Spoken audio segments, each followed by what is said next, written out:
Hello and welcome to Willis Resilience TV, a channel that brings you the very latest news and coverage of an extraordinary expedition to the South Pole by 19-year-old Parker Leotow. Since the team landed in the Antarctic, we've been following their progress, taking pretty much each step with them. The first leg of the expedition focused on collecting much-needed data to aid climate change scientists. Now Parker and polar guide Doug are on their own, and they're on a race. Their resilience is being put to the test as they attempt to set a new world record skiing from coast to pole.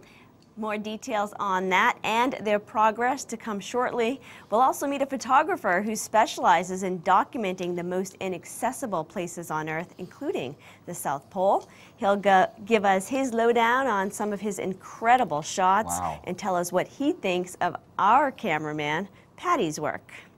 Stunning pictures to come, and we'll be tackling the subject of natural capital, a concept that puts a price on what our environment and resources are actually worth to our economies. We'll be asking the question, how much is a bumblebee worth? I'm still a little confused. You might be too, but don't worry, we'll try and explain everything that needs to be explained later.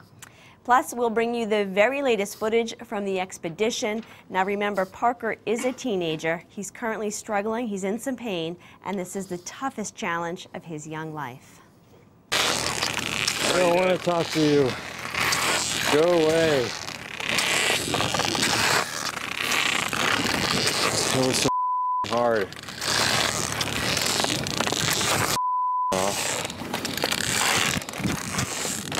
I'm on a goddamn mountain with a sled. Thought that was a good idea.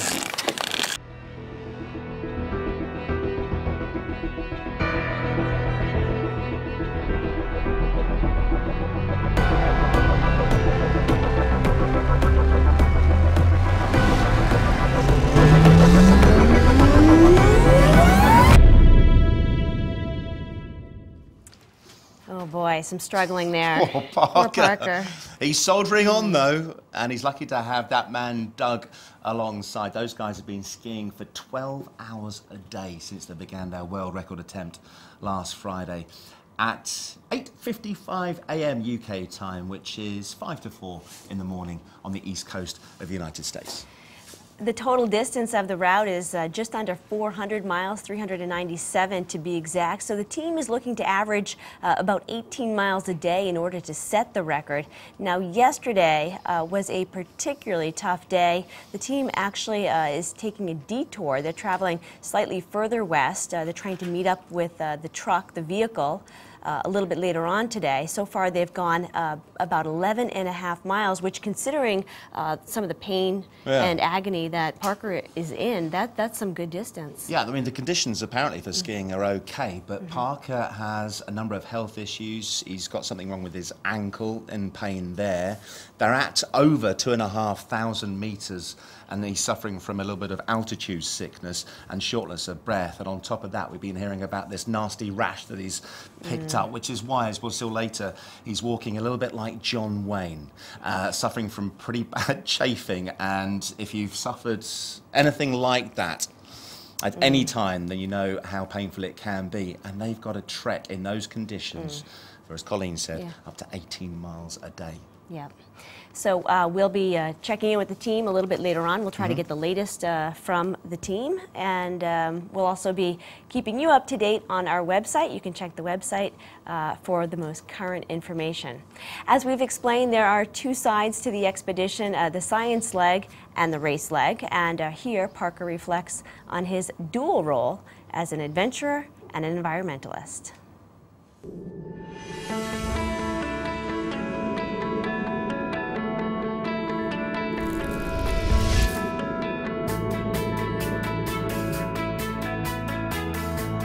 I get asked every single day, do you do expeditions and then talk about climate change on the side, or do you care more about climate change and use the expeditions as a mechanism? That's probably the question one of the questions that I'm most frequently asked. And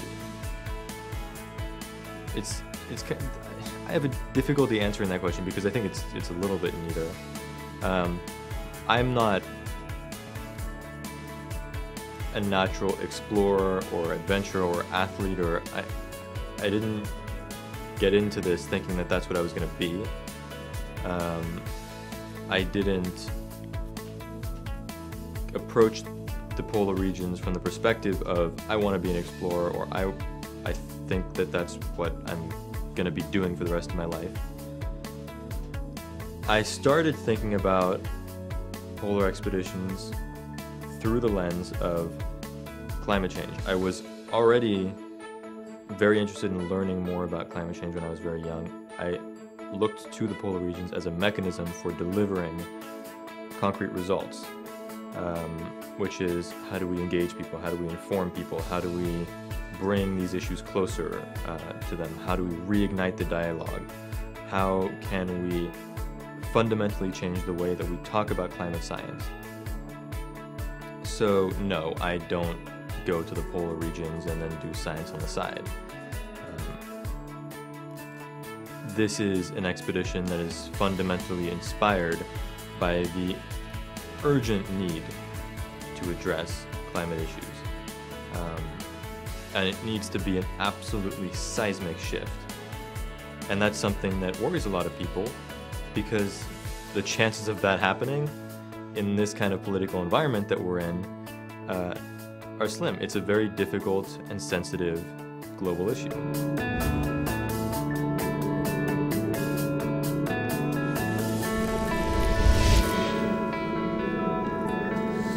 So the Antarctic is the most inhospitable place on Earth, but it is also a place of great natural beauty, and for some, the journey there is worth it just to witness it. Yep, that's right. Martin Hartley is a photographer who has documented 20 unique polar expeditions, shooting the landscapes as well as portraits of the explorers themselves. Martin, welcome. Wonderful to see you this morning. We've been looking at some of your images and they are simply stunning. Yeah. As a photographer, what attracts you to the poles and polar expeditions as a subject matter? Well, it sounds a terrible thing to say, but I do like getting as far away from people as possible. And in the only good way, and you can't get much further away from people than you can in the polar regions, especially Antarctica. I mean, there are people living around the peripheries of Antarctica, but there's no one actually lives there as an indigenous people, like in the Arctic, for example. So you're either a scientist or an explorer, or you're a mechanic or a doctor. That's it, and lots of white stuff. And you're a photographer, you're not a mechanic or a doctor, I'm assuming. Talk us through some of these images. What's this one we're looking at now? This photograph was taken on top of Patriot Hills, which is where the airplanes used to land before the ice runway moved over to Union Glacier, which is... So this is Antarctic now? Yeah, this is Antarctica. So that was taken at 3 o'clock in the morning, and you can see the sun in the back of the ground of the picture. That's about as low as it gets at any point during the day at this time of the year. So it's 24 hours daylight. It's very difficult to sleep. What time of year is that? This is about now, actually. It's around about November, probably a bit later. But sorry, it's December now, isn't it? Yeah. Yeah. It's ideal for photographers then. You've got light all day round. Well, it's good for topping up your tan, but it's not really good for photography. You want varying light, ideally, yes, you to want create sunrise and kind of sunset and everything in between. This is absolutely stunning. I know we've got another picture, I think, from maybe a different angle. I don't know, but it's the cloud over the mountaintops is just gorgeous. This is as far east in Russia as you can go, a place called Kamchatka, and that mountain there is an active volcano. It's just under 5,000 metres, Kluchevskoye Sopka it's called, and you can see a bit of a minor eruption happening there with a bit of ash coming out of the volcano and sliding down towards the people in the front. And what's it like actually working in this environment and trying to take photos in these extreme conditions? I mean, what kind of challenges do you face from the camera and the equipment just to... Well, I think as a photographer, my life is a lot easier because there's always something to photograph. Always, always, always. Whereas if you're on an expedition and you're just skiing along with only your own thoughts to trap yourself inside your head, as if you've got quite a boring day ahead of you. Whereas a photographer, you're always looking for things to photograph. So I think in that respect, I have a psychological advantage. There's always something to do, mentally. I'll tell you what, let's bring a picture up that you might not be familiar with, and I'll explain why we're bringing it up in just a second. Can we see one of Paddy's? And this is Paddy, who is our cameraman photographer, who is on the expedition with Parker and Doug, and he's in the comfort of the truck, but he's responsible for bringing us all kinds of beautiful images, including this one. Just want to get, what's your take on this one? Quality, composition, contrast? Oh, well, Critical Law of eye. thirds? Well, I don't like law of thirds, but he's done a good job with this one. It's lovely. I mean, it shows the place, it shows how open it is, it shows the big expanses, it shows Antarctic mountains. It's a nice shot. Yeah. It's a nice shot. Paddy, can you hear us? Did you hear that compliment from a fellow polar photographer? Hello, Paddy. Hello. Oh, we heard something faintly. Paddy, it's down in the studio. We're just checking that you can hear us. No, we can't. Oh, that didn't work as smoothly as we'd hoped. Show us. But we'll try and get Paddy on the line so you can have a chat with him perhaps and ask about shutter speeds and light problems over there. We do have a live picture, I think, of Antarctica as we try to establish audio with Paddy. We actually haven't heard much from Paddy over the last few days. So there you go, that's a live picture via satellite of what Paddy is seeing from Icebroker, which is the custom-built truck. That camera is mounted on the truck, Yeah. and it's a static shot. It's not. He's not mobile with it. But here we go. But there we go. There's Paddy, our expedition cameraman, who's just dialing in to the control centre here in the lobby of the Willis building in London. Remember, these are live pictures and hopefully we'll have live audio, which I think is quite remarkable, Martin. It's just Hi guys, can you hear me now? blows my mind. Oh, Paddy, hi, yeah. Can you hear us? How's it going? Yeah, not too bad. We Hello. haven't spoken to you before. This is a pleasure. Thanks for taking the time, mate. Yeah. No worries at all. I tell you, just to prove that that is you, and you are talking to us, can you look to camera and give us a wave? All right. Yeah, Hopefully you can still see me. yeah, and Yes. the beard looks cracking, mate, as well. Just to let you know, we've got Martin Hartley in here, who's a very experienced polar expedition photographer, and he's just been complimenting you and the work that you've been doing over there. That must be good to hear. Okay. Yeah, so we were just talking about the quality of shots that you've been giving us. So well done, first and foremost, but has it been a challenge? Say again? Just wondering how big a challenge it's been to take the shots and to provide the material that you have. I mean, up till now it's not been too bad. We haven't had any really, really cold days with massive wind chill. We've had down to about sort of -20, but quite often that's been quite a calm day, so it's not actually so bad. But I think when we do get some high winds, then it does become a bit of a challenge, and you have to sort of look after everything, obviously your fingers and batteries and things like that. But yeah, up till now it's been okay. But I don't know, as we get close to the pole, I don't know what challenges it will be. Paddy, hi, it's Colleen. Two questions. One, how are you keeping your batteries charged? A practical question. And what's catching your eye the most? What's the most appealing for you to shoot? Well, I think the problem with always sort of shooting in places like Antarctica and Greenland is that when you're on the edge of the ice cap in the mountains, it's stunningly beautiful and there's a lot to capture. And once you get inside, you've just got the ice cap and then the sky and whatever the sky is doing. So it becomes a bit more sort of, you've got to look a bit more, I guess, of how you can make a shot interesting, things like that. Whereas when you're in the mountains, it's pretty hard not to take good pictures. We might, I'll tell you what, yeah, it sounds like the connection is getting worse. We've still got you on our screens, but the audio is breaking up, Paddy. So I'll tell you what, we might try and reset quickly, and while we'll do that, in the studio here, we'll come back to Martin. Are you jealous? Do you wish you were over there now? Not at all. Had a great breakfast this morning, and I'm sure he didn't. And you heard that it was -20, so. Yeah, -20. That's still colder than the average home freezer. So if you can imagine taking food out of your freezer and putting it straight into your mouth, that's the kind of thing they're going to be doing during the daytime when they're travelling along in the vehicles. So if you can imagine how you know, how uncomfortable that might be. What were the challenges that you've faced, whether it be physical, mental, on your body, on the equipment, in these extreme conditions? Well, if you think about the environment, it's only minus 20. It will get a lot colder. Sorry, I can't get over that. It's only minus 20. Well, I think 2 days ago, a new lowest temperature was recorded in Antarctica. It was previously minus 89 at a place called Vostok. Right. And a couple of days ago, the newest lowest recorded temperature on the planet is now minus 92 Celsius. So, in relative terms, minus 20 is relatively warm. That's East Antarctica as well, isn't it? It's in that. It's in that area. Yeah. That area. That was recorded back in July. Right. It's just been confirmed. But if the human body, I think it's 38 degrees Celsius, our bodies are ticking along at. So if it's minus 20, your body's fighting a temperature gradient uphill all day, every day, and all night when you're sleeping. So the only thing that's keeping you alive is your equipment and your food. And so in that, from a physical point of view, it's an uphill battle all day, every day, and you can't escape that. Have you, Parker's facing a very long journey. He'll be there for over a month.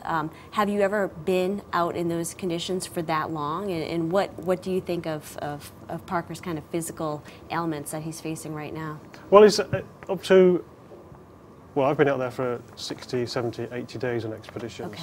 And a month is a relatively short space of time, but it's long enough for your body to deplete itself of vitamins and minerals, and then you start having to combat other physiological requirements, which you can only combat with, you know, vitamin supplements. And he'll be on a high carbohydrate and a high fat diet, so that's not what his body's used to. So from a dietary point of view, polar expeditions are quite unique because you're ripping through calories all day. And They estimated about 6,000 calories a day. What you've got to Yes. remember is they're pulling like 82 kilograms worth of weight behind them, as well as trying to make it 18 miles per day. These are actually some shots we're seeing behind us now, moving pictures, which isn't your forte. I'm sure you'd be brilliant at it, though, if you did give it a go, Martin. But this is an indication of some of the moving pictures that Paddy has been able to feed back to us, an idea of the kind of terrain and the landscape. Apart from wanting to get away from civilization and people, are there other motivations for you going to these areas and taking the pictures that you do?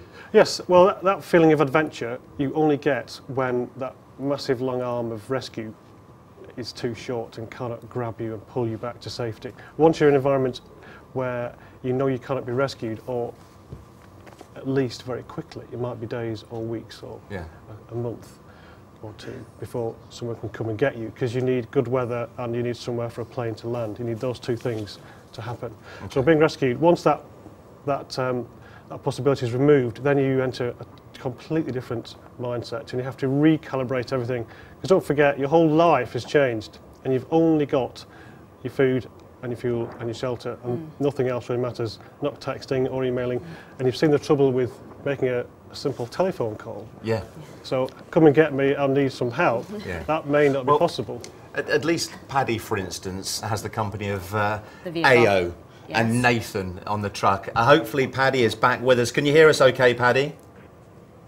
I can, yeah. Can you hear me? Yeah, we've got you loud and clear. I don't know if you heard us earlier, but we have Martin Hartley, who is a fellow polar expedition photographer in the studio, and he was complimenting you on your work. I don't know if you got a question for Paddy, Martin, loud and clear. Yeah, Paddy, what did you have for breakfast this morning? That's the first question. We haven't had breakfast yet. We were trying to get this done, and then breakfast afterwards. We got some porridge oats, so looking forward to it. And how are you coping with the lack of things to film? I know you've got Parker, but you haven't really got much else, have you? No, I know. We've lost Parker actually for the past sort of day and a half, so there hasn't been much. We've done a bit of sort of filming. I've done a few interviews with Nathan, a few blog pieces, but quite looking forward to having the skiers back and giving us a storyline and something to film, because we've left the mountains. You can probably see it's kind of quite a bleak landscape at the moment. Yeah, and it's 24 hours daylight, isn't it? So the sun is just hovering above your head day and night, isn't it? Yeah, it's a pretty harsh light all the time unless you get a bit of cloud cover. So yeah, it's quite steep all there. Paddy, we are looking at an image of the tent, actually, on your live shot. Are you in that tent? The guys are in the red tent. We're in a slightly bigger, more comfortable orange tent. Yeah, we can see that comfortable orange tent. Have you been in contact with Parker and Doug? We know that you've separated from them, but do you know how they're getting on? Yeah, I mean, I think they're doing well. We're hopefully they're going to reconnect with them at about 2 p.m. Today. But that will depend on sort of how they get on today. But the conditions are quite good, apart from a bit of a wind. So hopefully they should meet that a bit, be on track, and we should get back in touch with them. But I think they've been doing well. I probably had the most contact with them from the truck team, because I go over, when we're near them, I go over every evening and record a blog piece. And so sort of, yeah, I think Parker's, he's been very positive. I think he's struggling. He's got a few sort of health issues, but I think he sort of remained pretty positive, and I've been really impressed with how he's doing. Yeah, we've heard about Parker struggling. Paddy, how are you holding up? Yeah, fine. No, actually fine. It's been it's sort of flown by, actually, the first however long we've been here. And yeah, no, absolutely fine. Not had any really cold days yet, so I think we'll see what happens then. And what about the job itself, Paddy? Is this something which you're reveling in?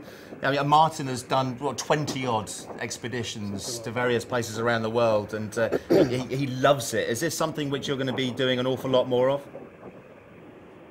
Yeah, I mean, I hope so. I mean, I absolutely love it. It's I think I can't really think of many places I'd rather be than here. So I have the opportunity to be here working. I've never been to Antarctica before. I've been to other sort of cold weather and polar places like Greenland, but never to Antarctica. And so, yeah, to have the opportunity to be working here is just incredible. Paddy, do you ever get time to actually spend time alone and just wander away from the tent and just enjoy being there? Because it is an amazing experience to be surrounded by something like 5 million square miles of absolutely nothing. Do you have time to actually enjoy that, or is it just work the whole time? It's been pretty full on, actually. I've been sort of bouncing around the back of the cab as we've been moving, trying to edit stuff and get it ready to be sent, and then try and make sure we have a connection on the satellite to be able to send the footage back. So it has been quite full on, but I'm hoping now that especially this morning, hopefully we get a bit of time to ourselves this morning before the skiers rejoin us. So I think I might do that, yeah. Paddy, we're looking at that incredible footage of the ice broker, the truck making its way, plowing through those sastrugies. What do you make of that kind of terrain? That was incredible. I mean, it was pretty astounding to see the sastrugi there. I've been to Greenland, and so sort of seen sastrugi, but never. We were looking at the sastrugi sort of up to 4 meters high that we were having to cross, and we were obviously delayed by the weather in Punta, and so we were trying to make up time. So the driver was sort of driving as fast as he could through that sastrugi, trying to get us through. And at the same time, I kept on insisting to him that I needed to get out and shoot stuff. So there was a bit of tension there. But yeah, he was kind enough to let me get out and allow me to shoot some stuff of the truck going through the sastrugi. Your photographer instincts kicked in. Well, he's been paid after all. Have you been able to talk to family back home, Paddy? No, not as yet. But I'm sure I will be able to. I'll give them a call on Christmas, see how everyone's doing, and check in, yeah. We can try and get someone into the studio for you if you want. Who's your favourite family member? I'll have to make a list. All right, we'll do that. But is there a message that you want to send to them that we can pass on? Say again? Is there a message you want to send to family and friends that we can pass on? That I'll speak to them on Christmas, and I hope everyone's doing well. All right. Paddy, we'll let you go. We'll let you go and get your maybe poor tasting food, which is Martin's gloating over. Thanks very much for chatting to us, mate. We really do appreciate the hard work you're putting in, and it's absolutely fantastic footage that you're providing us, mate. Thanks, guys. It's very good. Take care. Bye. Cheers, Paddy. So we're thanking Martin. Yeah, Martin, thanks so much indeed. Pleasure, thank you. I think you're going to be out there. Yeah. Maybe next week, trying to catch up with them. Maybe joining forces. No, thank you. Talking all things cameras with Paddy. In the pub with the lemonade. What's the next adventure for you then? Well, possibly. I've been asked to film an expedition that's getting dropped off at the North Pole and heading south to Canada as part of a 6-part climate change documentary about how climate change is affecting different parts of the planet, and that will just be one programme about the Arctic Ocean, and now that's being affected. Okay, we'll look good luck forward with to that. that. Yeah. Thank you. Thanks for coming in, Martin, and bringing in those photos that are absolutely gorgeous. Thanks very much. Well, we mentioned that Parker is struggling a bit out there. We're going to take you back out to Antarctica now to see how the team has been coping with a very difficult part of the climb yesterday. I don't want to talk to you. Go away. It was so hard.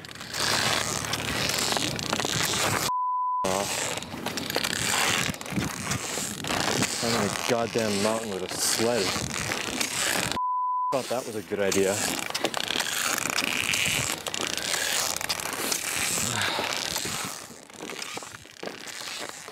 Almost at the top of the level, I know.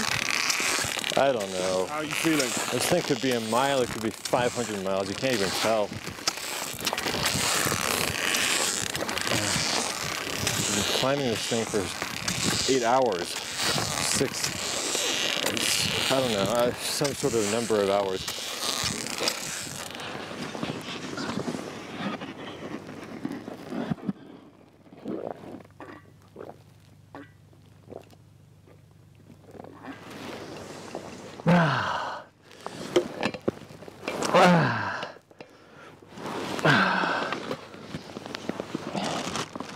How you doing, Parker?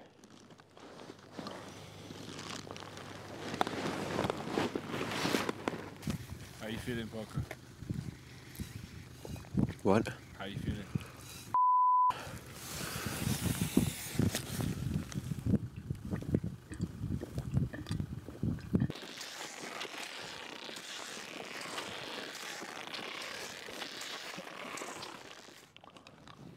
Beautiful though, look what we just did. Holy I haven't looked back a single time. You haven't? That's unbelievable. I didn't want to. Why? I'm scared. You're scared why? I don't know, like scared that we hadn't actually done anything. We've done a lot. At the top of this hill, I think we've done 15 miles. Jesus. 15 miles? Yeah. Uphill? Yeah. This has been a tough day, but God, I'm so happy to be almost done with it. Yeah, I know. This was the crux, though, man. We knew it. Yeah, I know. It's true. It was always going to be hard. Let's finish this hill off. All right, let's do this. All right.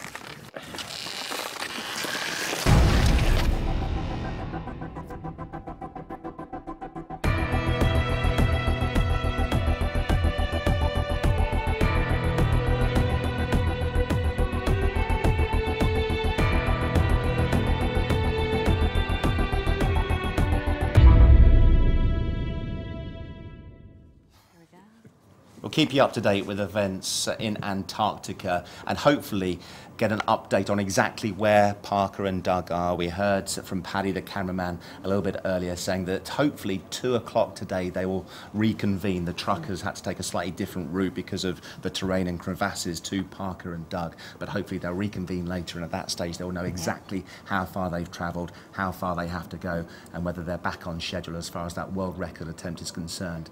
Now here on Willis Resilience TV, we're broadening out the environmental subjects into various sort of debates and chats, and we're covering an awful lot of topics, including one on food security.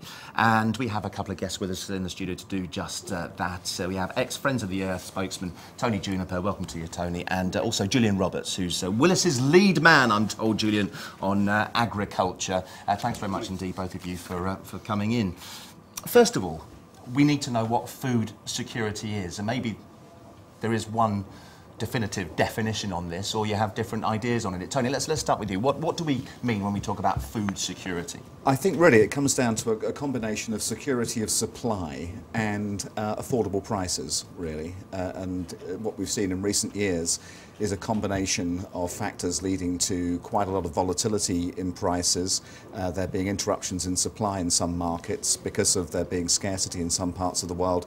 And this has led to a general feeling amongst some organisations that we face challenges of food security because we're starting to experience these kinds of challenges. And if you look at the future prospects for food security, you realise that there actually are some quite big questions on the table, including those linked to climate change and the impact of extreme events, the demand for land that's coming from biofuels, the rising demand that's coming from more people, the change in the structure of the food industry with changing diets, with people wanting more meat to eat. Put all those things together on a finite amount of land, it looks like we have something of a problem. And that really is the challenge of food security as we go into the next decades.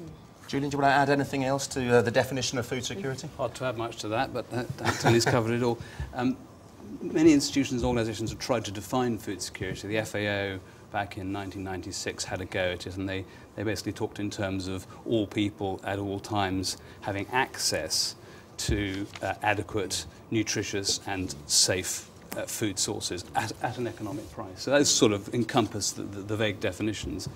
And food security, again, as Tony alluded to, is actually underpinned by the food system, which is a much bigger thing, an interconnected network of all these aspects. Underpinned, of course, as well by a series of finite resources that go beyond the soil and the water, which are the fundamentals in terms of the fossil fuels needed to make the fertilisers and the pesticides, which sustain quite a lot of modern output. And this is the link to what Willis, in association with Parker, are conducting right now. They're trying to build those research. Well, a massive piece of the global climate change challenge comes down to food production. And if you look at the different sources of greenhouse gases, obviously a lot of them are coming from the energy sector, from oil, coal and gas, but a big subsection of that is being used to produce food. A lot of gas is being used to make ammonium nitrate, which is a very important fertiliser. All the machinery that's being run to generate food output is basically diesel and petrol, and then there's all the processing and the transportation to market.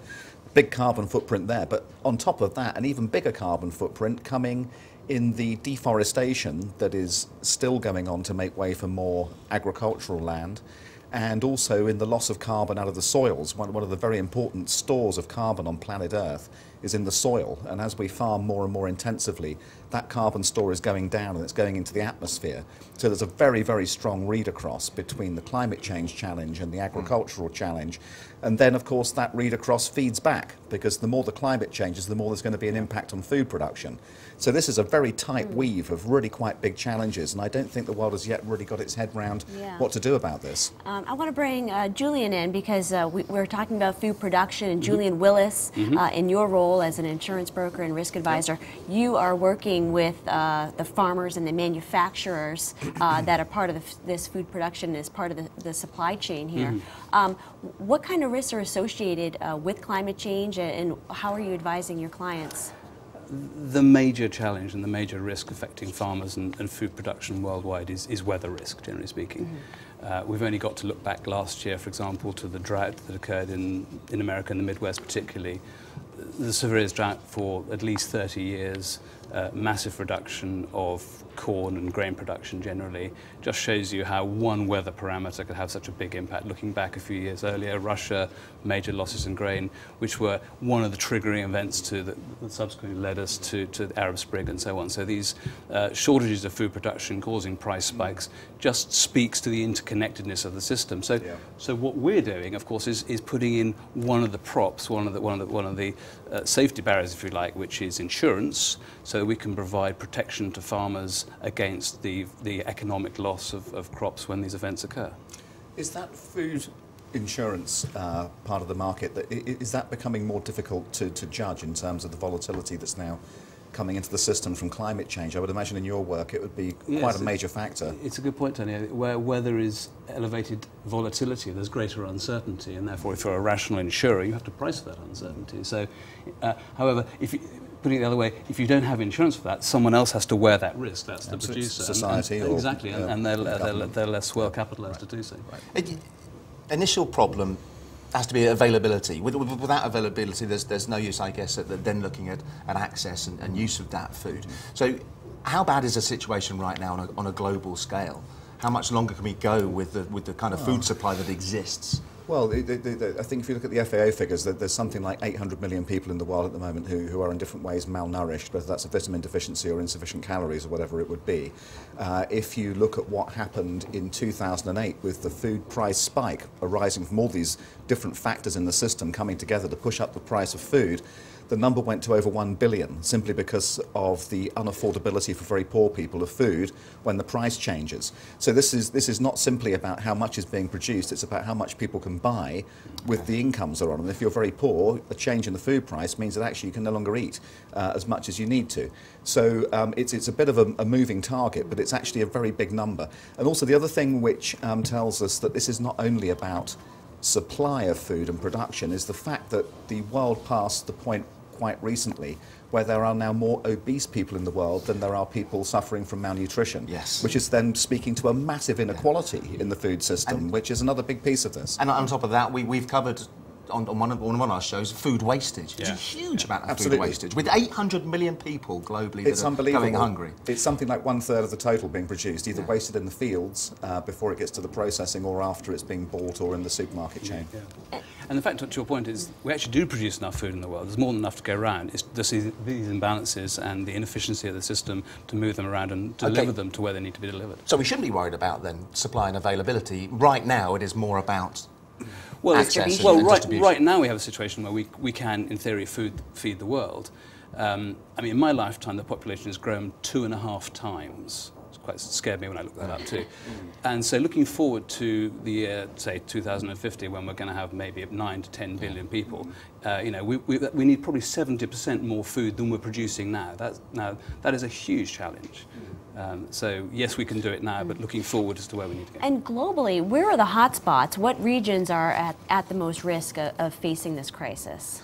I guess if you look at the risk factors that lead to people having not enough to eat, you know, it's a combination of poor regions with depleting natural resources and where there is major volatility in the system. So areas prone to drought, areas where the soil loss and forest loss has been severe, and where there's people with low incomes and actually probably places where the population is increasing. And if you map all those things across the world, you see a band going around the middle, around areas where the population is growing rapidly, where it's often subject to food production dropping because of weather-related events. And you know, that, as Julian said, you know, it's a risk factor. It's not just a risk factor about nutrition. It's a political risk factor.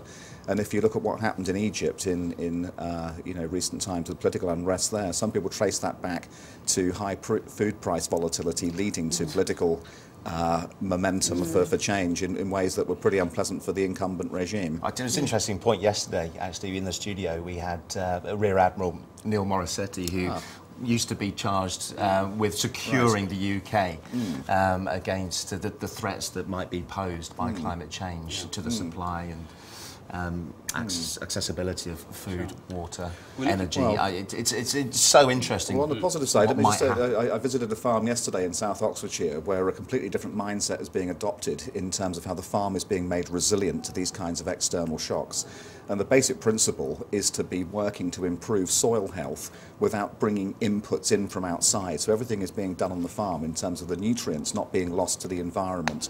As we do on modern farms, we put lots of nitrogen on, it gets washed away into the fields, it causes problems in aquatic ecosystems. This farm is basically designed to stop external shocks causing effects on food production by everything being done on site. And it's a very deep green thing at one level, but if you look at the challenges that we face, it's not simply about an environmental problem that's being addressed by that model of farming. It's about all these things coming together and building local supply chains that are resilient to these external shocks because they've taken them out of the system. The nutrients are kept there, the water is harvested there, the timber that's needed for different building demand on the farm is being grown there as well. It's really very interesting. And your example is an organic example. Yes. One of the conversations we've had earlier this week is on genetically modified crops. To what extent is that a solution in your view? I think each one needs to be looked at on its merits. But I think some of the kind of silver bullet rhetoric that's come with GM technology from some of the companies involved in this in recent years, I simply don't buy it. This is a very complex challenge that is not amenable to resolution through very targeted technologies. Some of these technologies might be helpful, but I don't think we can see a blanket solution here. It's about the whole food system, and as we've been discussing, it's about the way we consume food, the distribution, the affordability, the inputs that are going to make it productive, and if those things are being depleted or becoming very expensive, it's a problem, and no simple technological solution is going to be able to deal with all of that.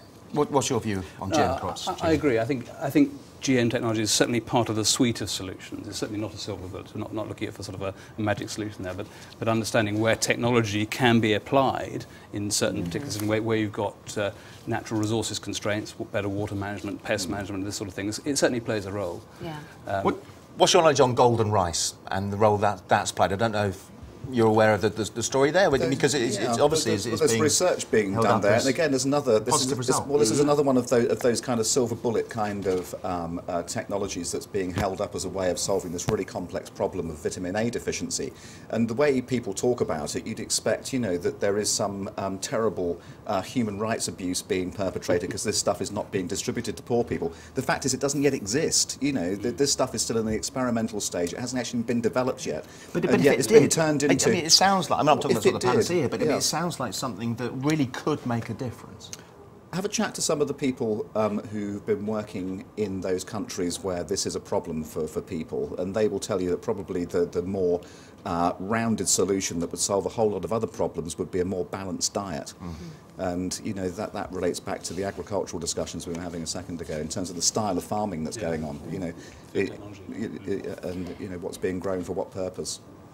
Julian, in your role, you're obviously coming from the insurance perspective and the risk management perspective. What steps what are you helping clients with? Are they taking concrete steps to make their operations more resilient to the whims of either the climate change or Mother Nature? I think adapting agriculture to climate change is a progressive and long-term in discussion.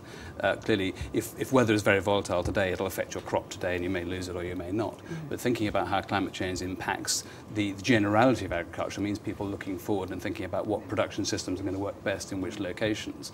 One of the things that we're looking at in conjunction with the various academic partners here is actually how that bigger picture might impact multiple food basket failures. Because actually it's the interconnectedness of agriculture which impacts food security at a global level. So for example, taking one crop like soya, upon which a ridiculous amount of the world's food production depends, not just for livestock feeding, but exactly. So a multiple breadbasket reduction in soya production would have a cataclysmic effect on food production worldwide. So we need to understand how that works, or how that could work at an extreme event. I tasted some of the food that they've got out in Antarctica last week. You didn't have a go, did you? I had some. Did you have a little? Yeah. You had like that much. I kind of had half of it. It was actually quite tasty. Tony, what do you make of what Parker and Doug are undertaking? Well, it's quite a challenge, isn't it? That is the most hostile environment on Earth, literally, but one where the most rapid changes are being seen, reflecting, the global picture. I work with colleagues in Cambridge who are scientists with the British Antarctic Survey, and they tell me about some of the things they're picking up there. Not only drastic changes in the climatic system, but also the biological systems there and how the ecosystem is working, with changing sea ice leading to changes in the krill population, leading to changes in the penguin and seal populations. So it's a microcosm of planet Earth, and it is so pristine and still so wild that you can see these things in a way which is perhaps clearer than some other parts of the world. So good for them, and hopefully they'll gather some data which can raise awareness about all of these things. Without being too corporate, I mean, as a Willis man, there is a real buzz, isn't there? I think it's there's fantastic, a lot of isn't support. it? Yes, and it's got a pride. huge amount of profile. Yeah. There's a lot of daring do about it, I think, which we like a lot. And the obvious, they're taking risk, and hopefully the system that's put in around them will support them and show that these things can be done. So we're very proud of them. Gents, thanks so much indeed. Tony, you. I know you're staying us for our next debate. Julian, thank you very much for coming. Maybe we'll see you again next week. Cheers. Thanks for now. So now, in a film about the idea of putting a value on natural capital, we ask an important but unusual question. How much is a bumblebee worth? Collapsing bee populations in America have reminded me of a quote, supposedly by Einstein, that if the bee were to disappear off the face of the earth, mankind would follow 4 years later. I met Friends of the Earth campaigner Stanley Neal, who explained to me why bees are important for more than honey. Bees pollinate 75% of the different kinds of crops that we have and 1/3 of our food. So if we don't look after bees and we're chopping down habitat and using pesticides and not looking after their health, we may end up like China. In parts of China, they have people who are going out, climbing in small trees and pollinating with brushes. And if we had to do that in Europe, in Britain, if we killed the bees, that would cost us 1.8 billion a year. I went to meet Alistair McGregor, Chief Operating Officer of TrueCost, to find out more about ecosystem services. Nature doing work for us. So bees are a really excellent example, real example today of where we benefit from ecosystem services. So pollination globally is worth somewhere in the region of $200 billion. What we've seen is a huge reduction in bee populations. There are a number of reasons given for this, but certainly one of them appears to be the use of insecticides. So farmers have been using specific types of insecticides which have apparently reduced bee populations, and the impact of that has been that farmers, the very farmers that applied the pesticides, are now having to pay beekeepers huge amounts of money. It's big business, beekeeping, paying beekeepers to bring their bees to their farms so they can pollinate their crops. So these are crops like almonds, oranges, and so on. So there we have an example where a lack of understanding, but also a strive to increase yield has actually caused a drop in yield and an increase in cost. So damaging ecosystem services costs us money, and through that we can work out its natural capital value. Does this mean that we can actually put a price on an individual bee? That's right. If you knew the number of bees and you knew the value of pollination globally, you could derive the value for a bee. So if we're saying that pollination globally is worth about 200 billion and it's bees and some other insects that pollinate, if you could then define the number, you would come up with the value per insect. And at $200 billion, it's got to be a fairly material amount per individual insect. And it's not just bees that we can work out value for. Natural capital is the flow of resources to society and business from the environment. They're things such as clean air, fresh water, and biodiversity. They're typically not priced, so we use a science called environmental economics to put a price on those services, which allows integration into business and other decision making. But you don't need to study bees in California to understand natural capital.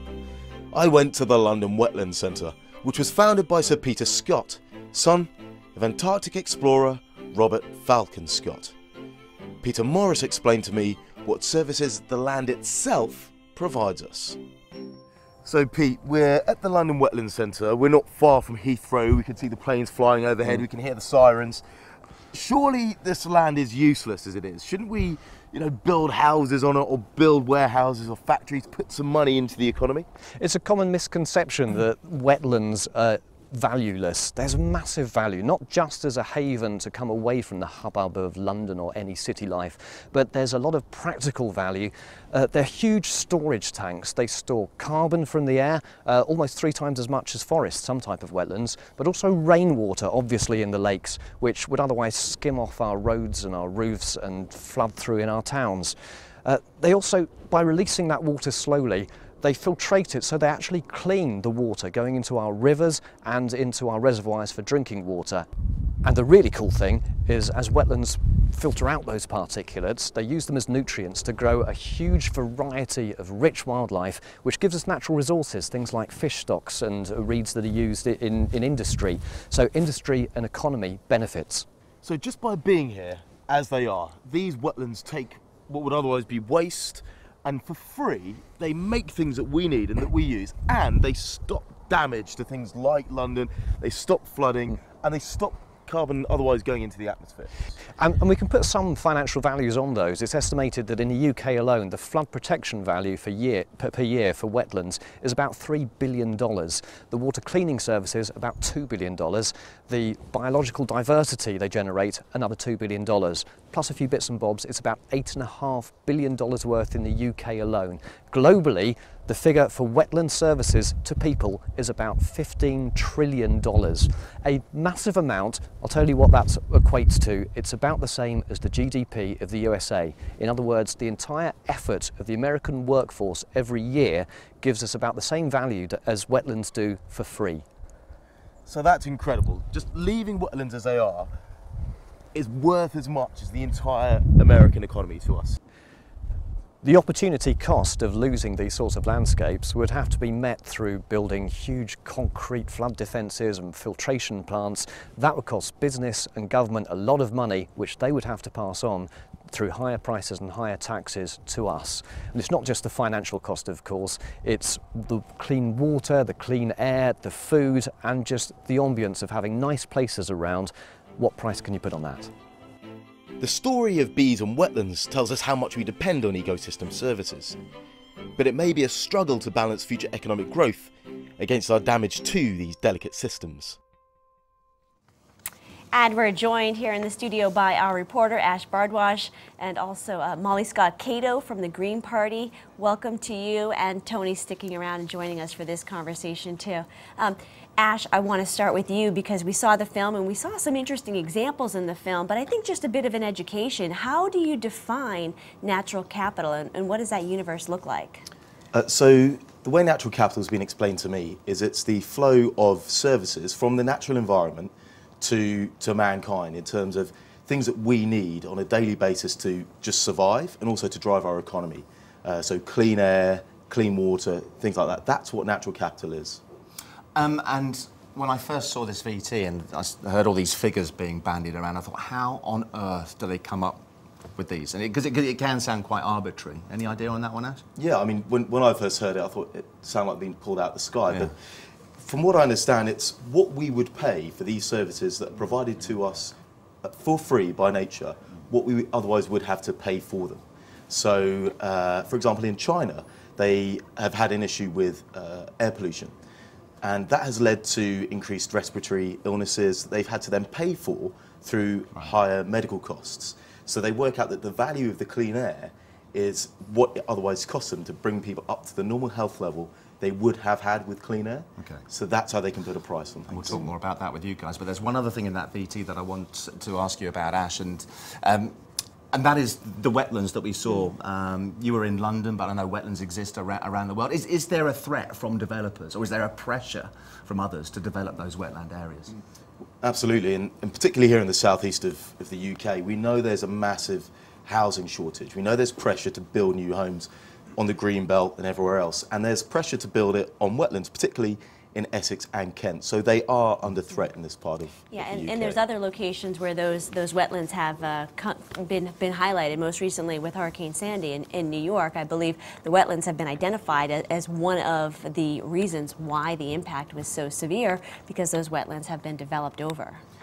And this is a very clear example of what happens when you don't consider the other services that the land itself can provide us. So Staten Island in particular was identified as an area that was naturally wetland, that provided a natural flood defence system to that part of New York. By building on it, they lost that flood defence, that natural inbuilt flood defence element. And supposedly that's one of the reasons why the floods in New York were so severe during Hurricane Sandy. And we're also hearing, perhaps, Molly, that some 300 residents on Staten Island have decided to give their homes up so the area can be reverted back to wetlands. Do you think the world is waking up now to the value of natural capital? I think people are starting to realise the value that nature has for them. But what I'm not so sure we're managing to do is to think of nature in its own terms, to think of the intrinsic value of nature. So in the film, we saw people estimating the economic value of the pollination that bees do. But my question will be, what about wasps? Are we going to take wasps seriously when actually as humans we're not particularly keen on wasps? But from an ecological point of view, it's the whole system that's important. So one of the problems I've got with natural capital is it takes a human-centred approach, and species that aren't useful and valuable to us, and particularly valuable to us economically as human species, might get neglected. What's a better approach? I think it's important to just actually have absolute bans on things rather than trying to use the market always to control things. I think political interventions are important. So, for example, you could say, we're going to protect that wetland because we think it's important for the people of London, and you could just decide you're never going to build on it. You haven't got to justify that in financial terms, I don't think. I think we do, unfortunately, because having been involved with conservation of the natural environment for the last 30 years, I think we've won every single argument in the sense of nature is beautiful, nature is important for its own right, nature is scientifically interesting, nature is spiritually fulfilling for humankind. The one argument that we've not yet won is that nature is as important as an economic factor. Because if you listen to the Chancellor of the Exchequer in this country and politicians around the world, they say we can't afford to protect nature because economic growth is more important. The implication being that nature has no economic value unless it's been turned into a consumer good or a product or turned into a housing estate. So I think one of the arguments we still have to nail alongside the others is that nature actually is an economically important factor that we need to protect for economic reasons as well as intrinsic, spiritual, aesthetic and scientific reasons too. So for me it's not one that detracts from the others, it's one that adds to them. And you're absolutely right, Molly, in the sense of, you know, we can't put a price, or rather we can't value everything. But I think if we can start to value some of these things, we can start to shift this debate into a much more positive place. It sounds impossible. Which to... Well, how can you attribute a value? Well, okay, to so a natural capital. Well, Ash has said it, and you kind of get it from some of the material on the VT there. One way of doing it is to say, if we take away that natural asset, what do we have to pay to do the job it was doing for us? But that's open to interpretation, well, okay, I'll show you one example that I researched recently was the loss of bees, going back to the basic question we started with here, in China. In a part of southwestern China 20 years ago, the very heavy use of pesticides led to the loss of bee populations. If you go to parts of that Sichuan state today, you will find farmers in the springtime, entire villages of them, climbing in the apple and pear trees with feather dusters, moving the pollen between the blossoms by hand. And it's an alarming picture. And so, there you are. So those people that's just one example. I don't know. What are other examples? I think it's important to understand that this is an argument about money and power, and our economy is dominated by money and power. And so what I'm saying is we don't want to give up that battle about what's important in life. And I think what Tony is saying is money talks, and so if we're going to protect things, we have to value them in terms of money. But the problem is the ultimate end of that is people will create the money, they will buy nature, and they will destroy it at their whim. And ultimately what we're going to end up is with a pile of money and no natural world at all. That's the ultimate point, if you accept money as power. Not necessarily, Nate. I think it's really, really important in this discussion around natural capital to make a clear distinction between the process of valuation and the tools that we might use to put nature into a market or to create a price for it. These two things for me are very different, because if you go down the valuation route and you generate the numbers, for example on bees, and you discover that they're worth something like $200 billion worldwide, you don't necessarily create a bee market, but what you could do is get governments to ban the pesticides that are killing the bees, because you've understood that there's another reason why we should be keeping the bees. I think that's a logical mistake myself. I think once you can only create a price for something if you create the idea of a market. Once you've created the idea of a market, you've made the market much more likely. There was a piece by a fellow Guardian contributor that was written last year, I think, and I think it along the lines of, and apologies if I get this wrong, there's no point in weighing an overweight dog. In other words, you see the dog is overweight, therefore you act on it. You do something with the diet, get more exercise. You don't need to know an actual figure of how overweight that dog is before you take action. Is that not something similar to what Molly is maybe suggesting? Look, we know there's an issue here. We know there absolutely should be more value placed on natural capital. We don't necessarily need to know exactly how much value that is in order for us to act on it. Makes perfect sense, but it's not happening, is it? So we have a Chancellor of the Exchequer and Prime Minister in this country now who are saying they want to get rid of the green crap. And the reason they're calling it green crap is because they see this as a block to economic recovery. They could not be more wrong. But in their narrow little world of fantasy economics, they think that nature has no value until it's been turned into a housing estate or has been turned into some consumer goods or something. That is an epic failure of conceptual understanding about where humankind sits in the world.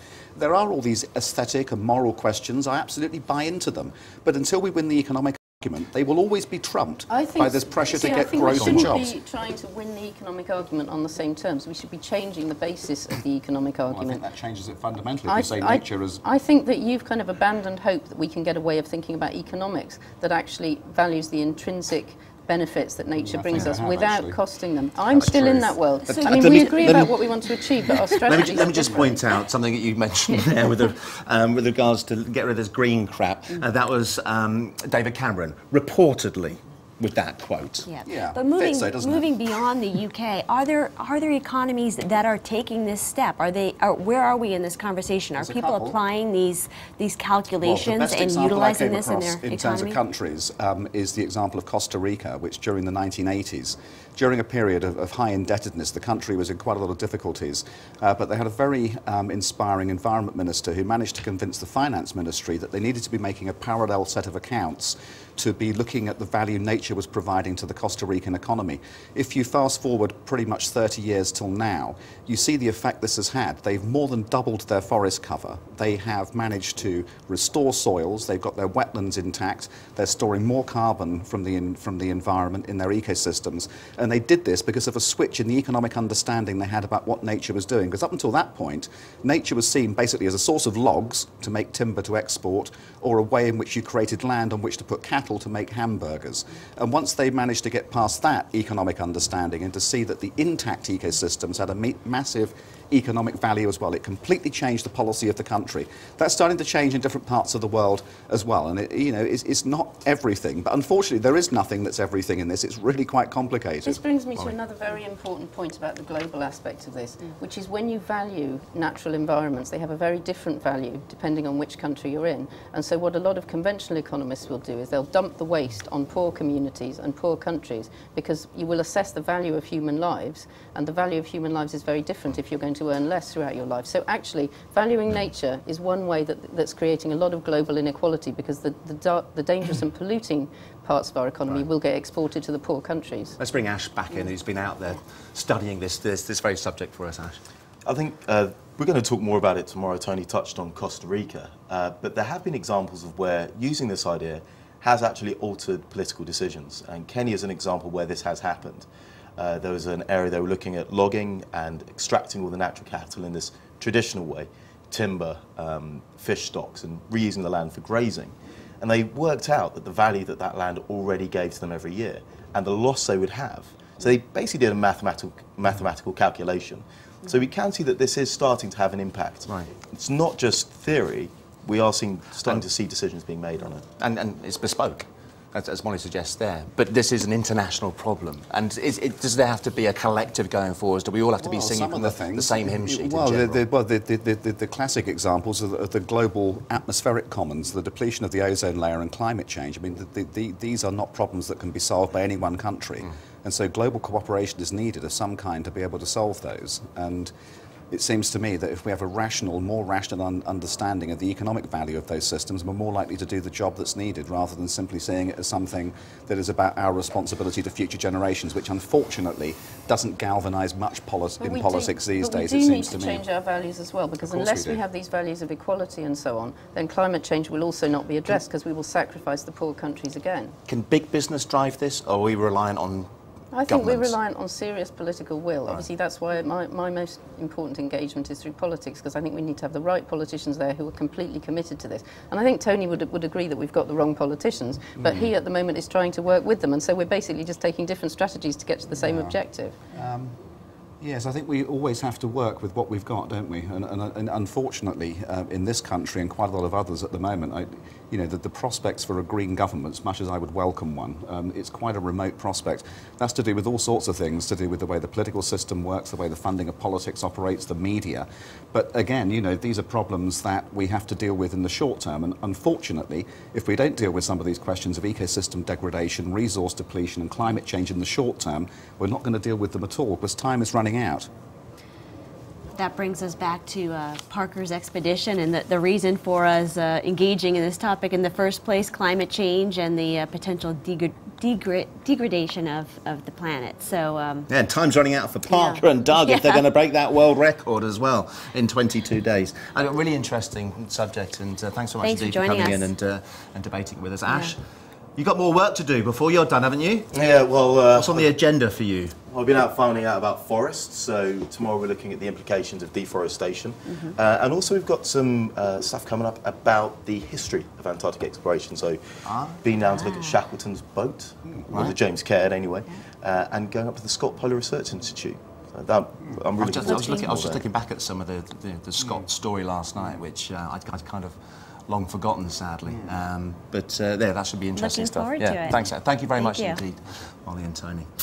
So in tomorrow's show, we'll bring you the latest news on Parker and Doug's race across the ice. Just to remind you, they are making good but slow progress. They have to trek 397 miles in total. They're a little bit behind schedule. And later on today, we'll have an update. Yeah, Parker's struggling with all kind of little niggles and injuries. You can keep bang up to date on the website, willisresilience.com. Also tomorrow we'll meet a young woman who set her own record in 2010 when she scaled Everest at the tender age of 22. So join us tomorrow for the next installment of our exciting journey to the South Pole. Great job.